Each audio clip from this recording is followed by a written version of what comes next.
अंतर्राष्ट्रीय व्यापार के एक्सर-ओहलेन सिद्धांत के अंतर्गत हमने एक्सर-ओहलेन सिद्धांत की पृष्ठभूमि, इस सिद्धांत की मान्यताएं, एक्सर-ओहलेन सिद्धांत का प्रमुख कथन और इसके बाद पिछले बार हमने एक्सर-ओहलेन सिद्धांत के जो प्रमुख तत्व हैं इनके बारे में विस्तार से चर्चा की। इन सब के पश्चात अब हम एक्सर-ओहलेन सिद्धांत का जो सार संक्षेप है, इसका जो निचोड़ है उसके बारे में हम चर्चा करेंगे। तो गिस्ट ऑफ एक्सर-ओहलेन थ्योरी। अंतर्राष्ट्रीय व्यापार और अंतर क्षेत्रीय व्यापार में कोई अंतर नहीं है।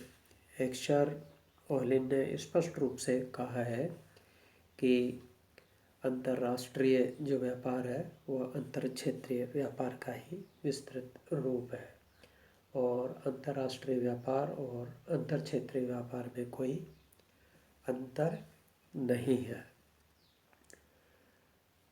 दूसरा इसका सार है विभिन्न देशों के बीच साधन नीतियों या साधनों की उपलब्धता में अंतर होता है। अगला संक्षेप है इस सिद्धांत का, विभिन्न देशों के बीच साधन निधियों में पाए जाने वाला अंतर ही अंतर्राष्ट्रीय व्यापार का आधार और कारण है, जो उत्पादन की तुलनात्मक लागतों के अंतर के रूप में प्रतिबिंबित होता है। अगला सार संक्षेप, साधन की सापेक्षिक प्रचुरता को मापने के दो आधार हैं, प्रथम कीमत आधार तथा द्वितीय भौतिक आधार। ओहलेन ने प्रथम आधार पर अपने सिद्धांत का विश्लेषण किया है। अगला सार संक्षेप है, दो देशों में वस्तुओं की कीमतों का तुलनात्मक अंतर ही अंतर्राष्ट्रीय व्यापार होने का तात्कालिक कारण है। अगला सार संक्षेप है, वस्तुओं की तुलनात्मक कीमतों में अंतर का कारण देशों के बीच उत्पत्ति के साधनों की कीमतों में अंतर होना है, जो साधनों की सापेक्षिक प्रचुरता पर निर्भर करता है। नेक्स्ट है इसमें विनिमय दर में होने वाले परिवर्तनों का प्रभाव अंतर्राष्ट्रीय व्यापार पर पड़ता है।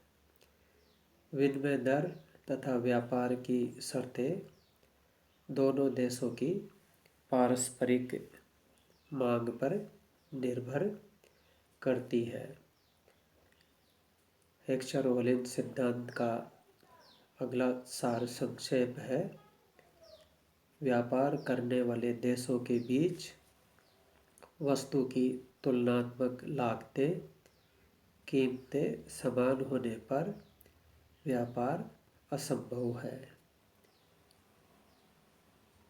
अगला सार संक्षेप है, साधनों की कीमतों में व्यापार के कारण केवल आंशिक समानता ही स्थापित होती है।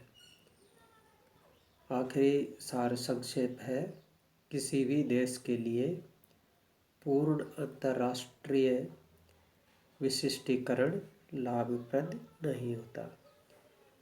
ये जो प्रमुख बिंदु है ये एक्सर-ओहलेन सिद्धांत का सार संक्षेप है और इनके बारे में विस्तृत चर्चा हम इससे पूर्व हम काफ़ी इन बिंदुओं पर विस्तार से चर्चा कर चुके हैं।